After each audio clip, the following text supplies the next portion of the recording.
तो आप लोगों का स्वागत है पीसेस हिंदी अकेडमी में।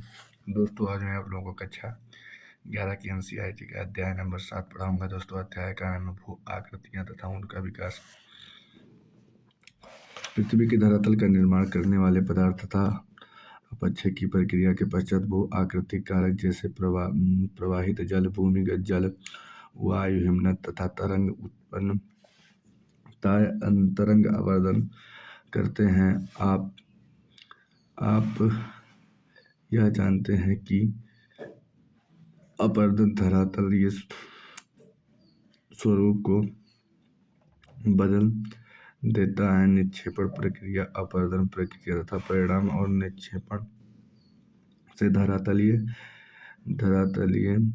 स्वरूप में परिवर्तन होता है। चूंकि यह अध्याय भू आकृति तथा उनके विकास से संबंधित तथा सबसे पहले यह जानें कि भू आकृति क्या है। साधारण शब्दों में छोटे से मध्यम आकार से भूखंड भू आकृति कहते हैं। अगर पृथ्वी के छोटे से मध्यम के आकार के स्थल खंड को भू आकृति कहते हैं। तो भू दृश्य क्या है? बहुत सी संबंधित भू आकृतियां मिलकर भूदृश्य बनाती हैं, जो भूतल के विस्तृत भाग है। प्रत्येक भू आकृति की अपनी भौतिक आकृतियां, आकार व पदार्थ होते हैं कि कुछ भू आकृति एवं उनके कारकों द्वारा निर्मित अधिकतर भू आकृति प्रक्रिया धीमी गति से कार्य करती है और इसी कारण उनके आकार बनने में लंबा समय लगता है। प्रत्येक भू आकृति का एक प्रारंभ होता है। भू आकृति के एक बार बनने के बाद उनके आकार, आकृति व प्रकृति में बदलाव आता है, जो भू आकृति प्रक्रियाओं एवं कार्यकर्ताओं के लगातार धीमी अथवा तेज गति के कारण होती है। जलवायु संबंधी बदलाव तथा वायु राशियों के ऊर्ध्वाधर अथवा क्षैतिज संचलन के कारण भू आकृति प्रक्रियाओं की गहनता से यह स्वयं की प्रक्रियाएं स्वयं परिवर्तित हो जाती हैं, जिसमें भू आकृतियां रूपांतरित होती हैं। विकास का यह अर्थ भूतल के एक भाग की भू आकृति का दूसरे तथा भू आकृति या एक भू आकृति के रूप में दूसरे रूप में परिवर्तित होने की अवस्थाओं से है। इनका अभिप्राय यह है कि प्रत्येक भू आकृति के विकास का यह इतिहास है कि समय के साथ उसका परिवर्तन हुआ है। एक स्थल रूप की अवस्थाओं से गुजरता है, जिसकी तुलना जीवन की अवस्थाओं, युवा अवस्था, प्रौढ़ावस्था तथा वृद्धावस्था में की जा सकती है। भू आकृति विकास के दो महत्वपूर्ण पहलू क्या हैं? भूतल में लगातार बदलते ऐतिहासिक विकास को समझना अत्यंत आवश्यक है ताकि इसे असंतुलित किए बिना और भविष्य में इसकी संभावनाओं को कम किए बिना इसका प्रभावशाली रूप में उपयोग किया जा सके। भू आकृति विज्ञान भूतल के इतिहास का पुनर्अध्ययन है, जिसका इसके आकार, पदार्थ व प्रक्रियाओं जिनसे यह भूतल निर्मित है का अध्ययन किया जाता है। भूतल पर परिवर्तन अनेक भू आकृतिक कारकों के द्वारा किए गए अपरदन से होता है। निसंदेह निक्षेपण प्रक्रिया भी बेसिनों, घाटियों व निचले अधस्थलों को भरकर धरातलीय स्वरूप में परिवर्तन करती है। अपरदन के पश्चात निक्षेपण होता है और शीर्ष तल भी फिर से अपरदित होते हैं। परिवहन जाल भूमिगत जल हिमनद पवनें व तरंगें प्रबल अपरदनकारी व निक्षेपणकारी कारक हैं, जिसके साथ अपक्षय व बृहद क्षरण भी सहायक होकर भूतल को आकार देते और बदलते हैं। ये भू-आकृतिक कारक लंबे समय तक कार्य करते हुए क्रमबद्ध बदलाव लाते हैं, जिसके परिणाम स्वरूप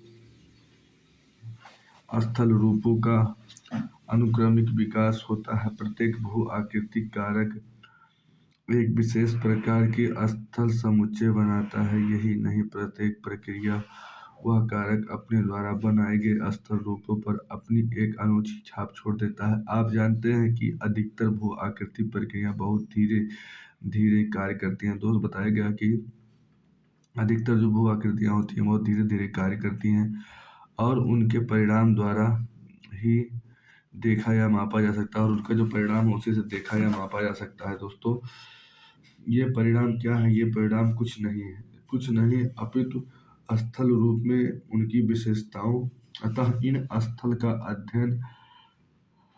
अध्ययन ही हमें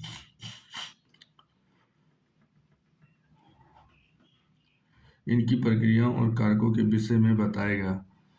जिन्होंने इन्हें निर्मित किया है या कर रहे हैं, चूंकि भू आकृतिक कारक अपवर्तन व निक्षेपण में सक्षम है, अतः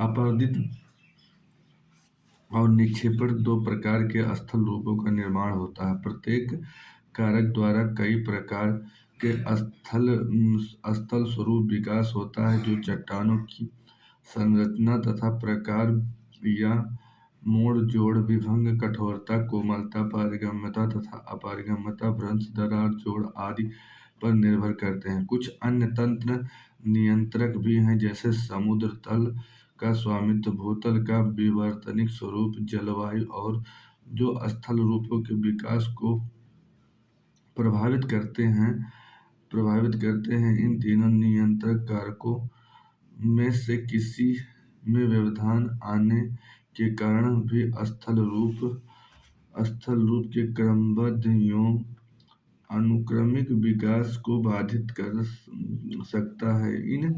इस अध्याय में आगे प्रत्येक भू आकृतिक कारक, जैसे परिवाहित जल, भौम जल, हिमनद, तरंग और पवनों आदि के संक्षिप्त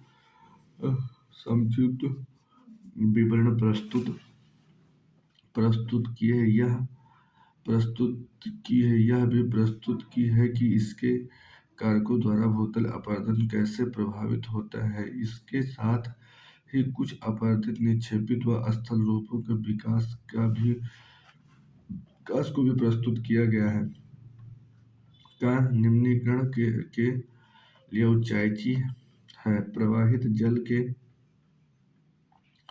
तत्व है। एक धरातल परत के रूप में फैला हुआ प्रवाह है। दूसरा रैखिक प्रवाह है, जो घाटियों में नदियों सरिताओं के रूप में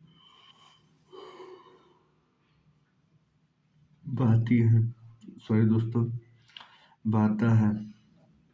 प्रवाहित जल द्वारा निर्मित अधिकतर अपरदित स्थल रूप ढाल प्रवणता के अनुरूप बहती हुई नदियों में आक्रामक युवा अवस्था से संबंधित है। कालांतर में तेज ढाल लगातार अपरदन के कारण मंद ढाल में परिवर्तित हो जाते हैं, के परिणाम स्वरूप नदियों का वेग कम हो जाता है, जिससे निक्षेपण आरंभ होता है। तेज ढाल से बहती हुई सरिताएं कुछ निक्षेपित भू आकृतियां बनाती हैं, लेकिन ये नदियों के मध्य तथा धीमे ढाल पर बने आकारों की अपेक्षा बहुत कम होते हैं। प्रवाहित जल का ढाल जितना मंद होगा उतना ही अधिक निक्षेपण होगा। जब लगातार अपरदन के कारण नदी समतल हो जाए तो अधोमुखी कटाव कम हो जाता है और तटों के प्रवासन अपरदन बढ़ जाता है और इसके परिणाम स्वरूप पहाड़ियों और घाटियां समतल मैदानों में परिवर्तित हो जाती हैं।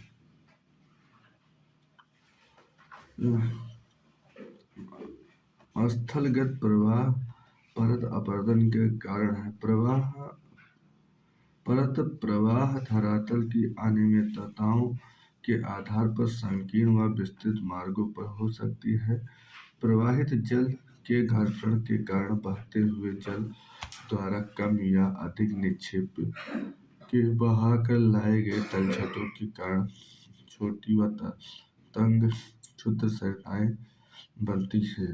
ये क्षुद्र सरिताएं धीरे धीरे लंबी व विस्तृत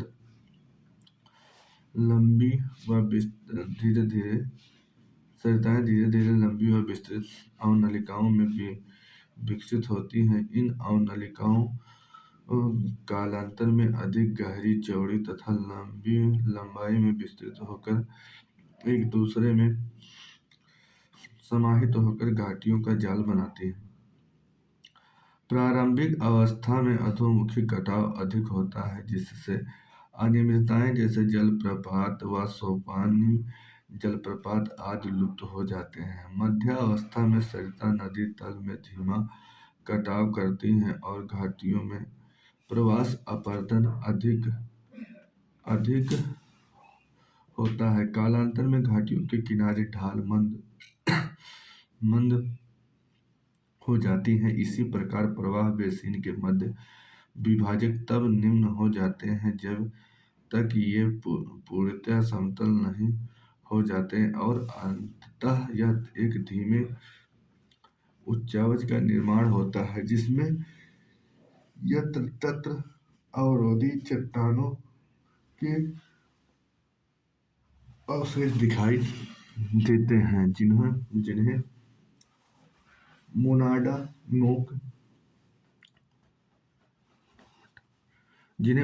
नोक कहते हैं। नदी अपरदन के द्वारा बने इस प्रकार के मैदान संप्रदाय मैदान या पेनिप्लेन कहते हैं। प्रवाहित जल से निर्मित प्रत्येक अवस्था की स्थल रूप संबंधी विशेषताओं का संक्षिप्त वर्णन निम्नलिखित है। युवा अवस्था। दोस्तों आइए युवा अवस्था के बारे में। युवा अवस्था में नदियों की संख्या बहुत कम होती है। ये नदियां उथली वी आकार की घाटियां बनाती हैं। जो युवा अवस्था की नदियां होती हैं वी आकार की घाटियां बनाती हैं, जिनमें बाढ़ के मैदान लगभग अनुपस्थित या संकरे बाढ़ के मैदान प्रमुख मैदान के साथ साथ पाए जाते हैं। जल विभाजक अत्यधिक विस्तृत, चौड़े व समतल होते हैं, जिन्हें दलदल हुआ झीलें होती हैं। इन ऊंचे समतल धरातल पर नदी विसर्प विकसित होते हैं। ये विसर्प अंततः ऊंचे धरातलों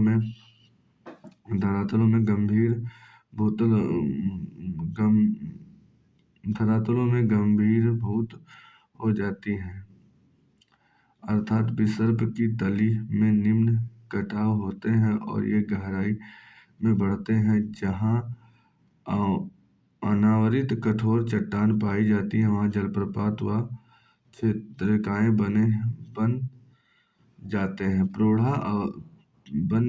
प्रौढ़ा अवस्था में इन अवस्थाओं में नदियों में जल की मात्रा अधिक होती है और सहायक नदियां भी इनमें आकर मिलती हैं।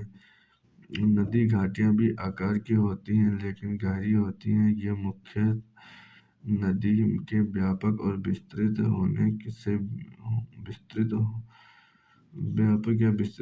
विस्तृत बाढ़ के मैदान पाए जाते हैं, जिसमें घाटी के भीतर ही नदी विसर्प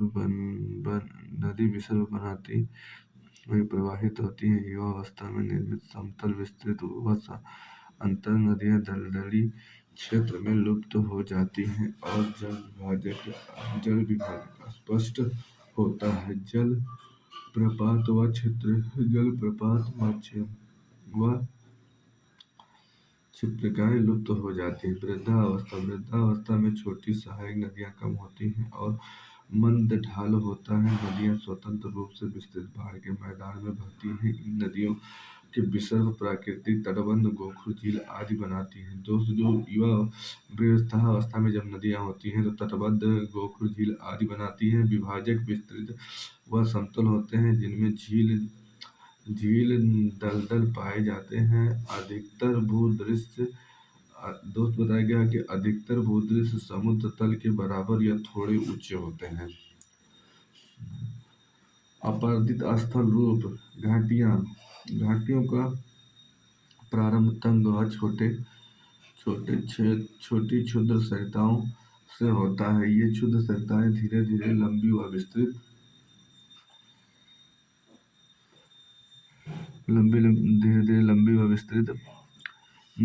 अवनलिकाओं में विकसित हो जाती हैं। ये अवनलिकाएं धीरे धीरे और गहरी हो जाती हैं। ये चौड़ी लंबी होकर घाटियों का रूप धारण कर लेती हैं। लंबाई, चौड़ाई एवं आकृति के आधार पर ये घाटियां भी आकार की घाटी, गार्ज, कैनियन आदि में वर्गीकृत की जा सकती है। गार्ज एक गहरी संकरी घाटी है जिसके दोनों पार्श्व तीव्र ढाल हो जाते हैं। एक कैनियन के किनारे भी खड़ी ढाल वाले होते हैं और यह भी गार्ज की भांति गहरी होती है। गार्ज की चौड़ाई इसके तल व ऊपरी भाग में लगभग एक समान होते हैं। इसके विपरीत एक कैनियन तल की अपेक्षा ऊपरी भाग अधिक चौड़ा होता है। वास्तव में कैनियन गार्ज का ही एक दूसरा रूप है। चट्टानों के प्रकार और संरचना पर घाटी का प्रकार निर्भर होता है। उदाहरण के लिए, कैनियन का निर्माण प्रायः अवसादी चट्टानों के क्षैतिज संस्तरण में पाए जाने से होता है। गार्ज कठोर चट्टानों से बनता है। जल गर्तागृह तथा अनियमित कुंड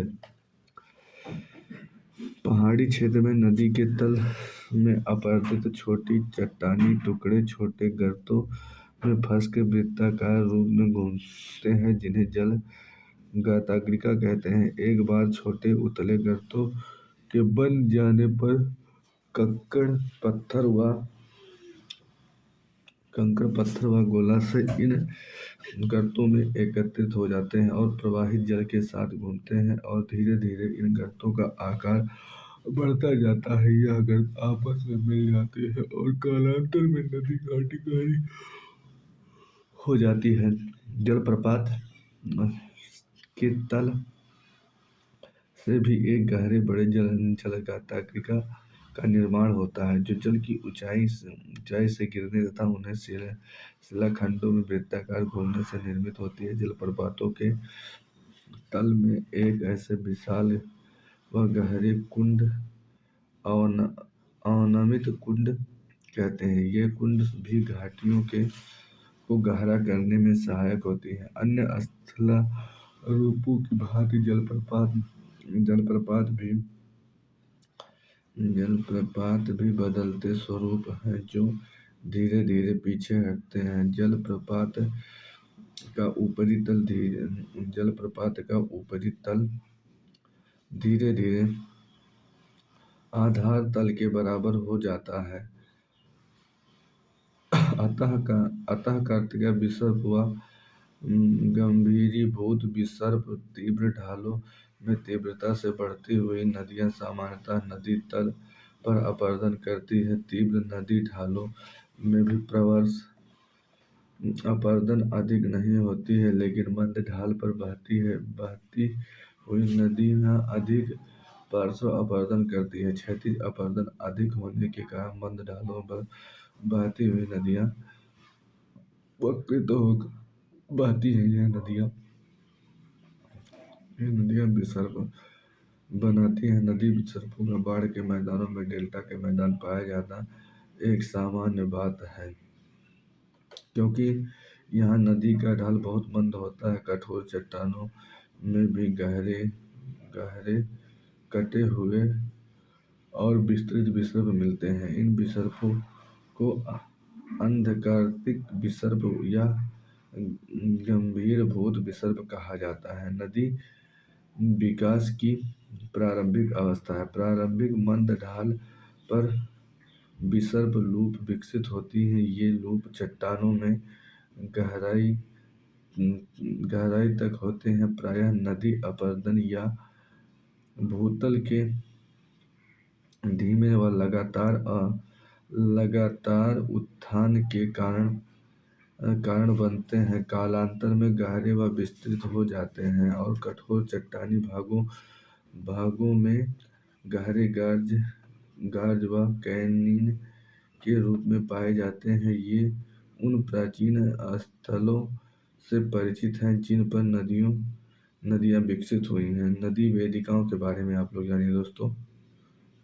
नदी वेदिकाएं प्रारंभिक बाढ़ के मैदान या पुरानी नदी घाटियों तलों के चिन्ह है। ये जलोढ़ रहित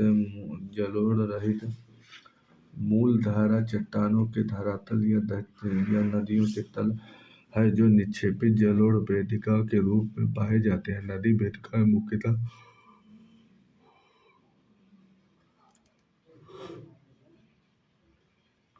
मुख्यतः अपरदित स्थल है, क्योंकि ये नदियाँ निक्षेप बाढ़ मैदान के लंबवत अपरदन से निर्मित होते हैं। विभिन्न ऊंचाई पर कई वेदिका हो सकती हैं जो आरंभिक नदी जलस्तर को दर्शाती है। नदी वेदिकाएं नदी के दोनों तरफ समान ऊंचाई वाले हो सकते हैं और इसके इन स्वरूप को युग्म वेदिका कहते हैं। जब नदी कि केवल एक तट पर ही प्रवेश व वेदिकाएं पाई जाती हैं, दूसरी तरफ इनकी अनुपस्थिति या दूसरे किनारे पर इनकी ऊंचाई पहले प्रवेश से बिल्कुल भिन्न हो तो ऐसी वेदिका को अयुग्म वेदिका कहते हैं। अयुग्मित वेदिका उन क्षेत्रों में धीमे उत्थान की द्योतक है। उन क्षेत्रों के तट पर जल स्तर परिवर्तन असंगति दिखाते हैं। नदी वेदिकाओं की उत्पत्ति के कारण जल प्रवाह का कम होना और जल परिवर्तन के कारण जलीय क्षेत्र में परिवर्तित कारकों के उत्थान। अगर नदियां तट के निकट है तो समुद्र तल में बदलाव आती है। निक्षेपित स्थल जलोढ़ पंख जब नदी उच्च स्थानों में बहती हुई गिरपद मंद ढाल के मैदानों में प्रवेश करती है तो जलोढ़ पंख का निर्माण होता है। साधारणतया पर्वतीय क्षेत्रों में बहने वाली नदियां भारी व स्थूल आकार के नद भार को वहन करती हैं। मंद ढालों पर नदियों यह भार वहन करने में असमर्थ होती हैं। ये शंकु के आकार में निक्षेपित हो जाती हैं। ये जलोढ़ पंख कहते हैं। जो नदियां जलोढ़ पंखों से बहती हुई प्रायः अपने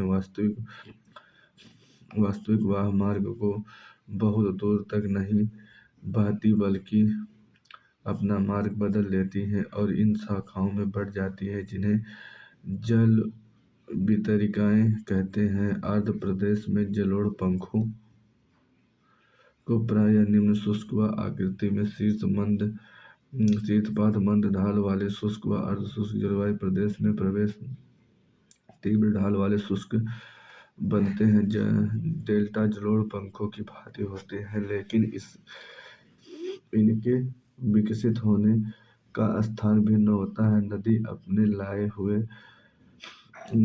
लाए हुए पदार्थों को समुद्र के किनारे बिखेर देते हैं। अगर यह भार समुद्र से दूर तक नहीं ले जाया गया तो यह तट के साथ ही शंकु के रूप में एक साथ फैला जाता है। जलोढ़ पंखों के विपरीत डेल्टा का निक्षेप व्यवस्थित होता है और इसका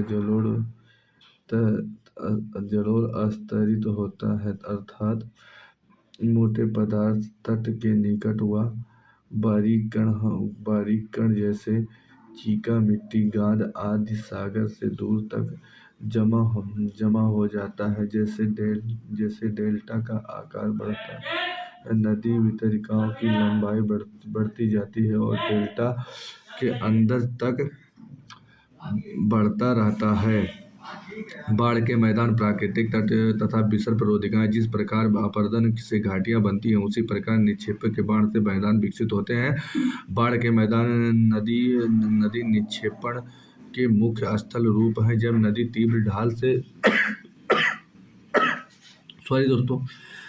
तीव्र ढाल से मंद ढाल में प्रवेश करती है तो बड़े आकार के पदार्थ पहले ही निक्षेपित हो जाते हैं। इस प्रकार बारीक पदार्थ जैसे रेत, चीका मिट्टी, गाद आदि अपेक्षाकृत मंद ढाल में बहने वाली नदियों वाली कम वेग वाली जल धाराओं में मिल जाते हैं और प्राकृतिक तटबंध व विसर्पी रोधिकाओं का चित्र 7.6 में दिया गया। बाढ़ आने पर पानी तटों पर फैल जाता है तो ये उस तल पर जमा हो जाता है। नदी निक्षेप से बने तल सक्रिय बाढ़ के मैदान कहलाते हैं। तलों से ऊंचाई पर बने तटों की असक्रिय बाढ़ के मैदान कहते हैं।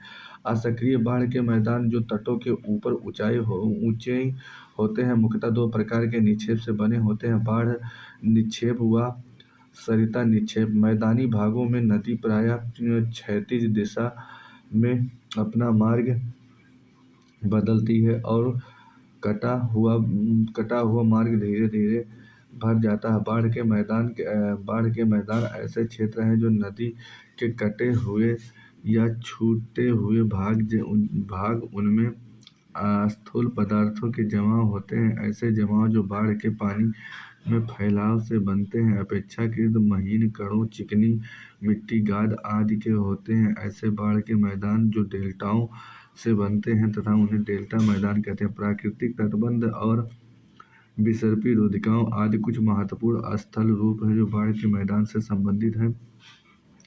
प्राकृतिक तटबंध बड़ी नदियों के किनारे पाए जाते हैं। ये तटबंध नदियों की परवलसों की स्थूल पदार्थों की रैखिक निम्न व समानांतर घटक के रूप में पाए जाते हैं जो कई स्थानों पर कटे हुए होते हैं। बाढ़ के मैदान जब जल तटों पर फैलता है तो जल का वेग कम हो जाने के कारण बड़े आकार का मलबा नदी के प्रवेश तटों पर लंबे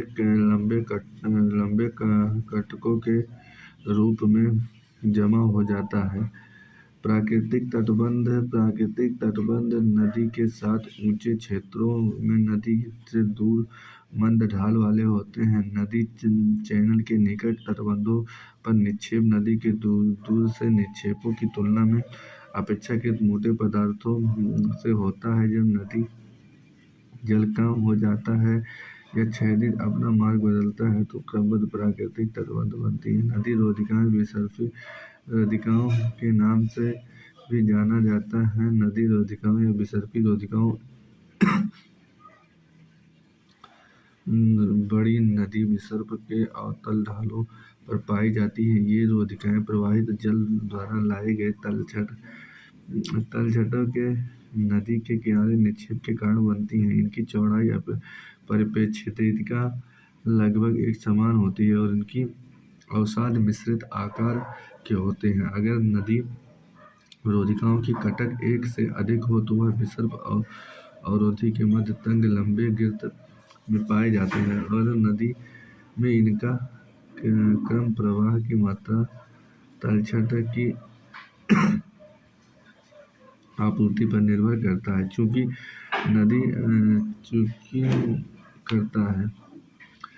नदी अवरोध उसके अवतल पर तट पर बनती है, अतः नदी के उत्तल तट पर अधिक अपरदन होता है। दोस्तों, आज मैं आप लोगों को यहीं तक पढ़ाऊंगा। अगला क्लास में मैं आप लोगों को विसर्प से पढ़ाऊंगा। तब तक के लिए नमस्कार, बाय बाय, टेक केयर।